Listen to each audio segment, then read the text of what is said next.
In this section, we'll go over how to use the useState hook. The first thing we have to do is import useState, which we can do as following. After importing it, we can set it up as we saw in the slides, and we can use array destructuring. And remember, the first value of the array is the actual state value, and the second value is the setState function for that specific value. And we can initialize useState with a default value of 0. I'll also include how to set up useState without array destructuring as a comment.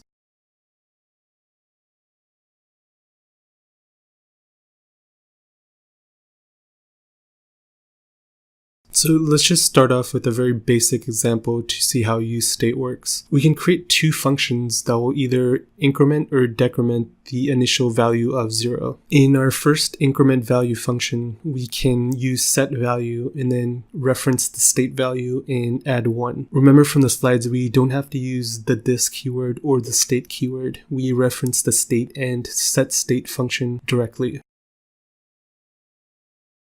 And we can do the same thing for the decrement value function as well.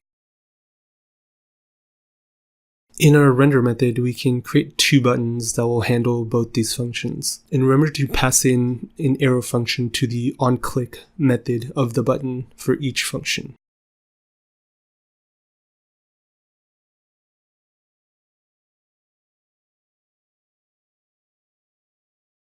Let's now create another div and then pass in the text of local state.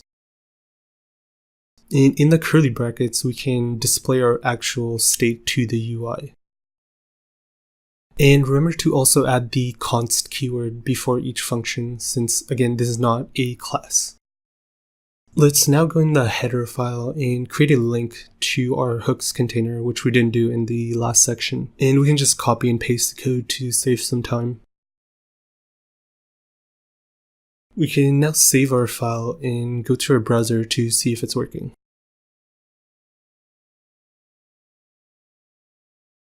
And yep, it's working perfectly as expected. So this is basically how you would use the useState hook.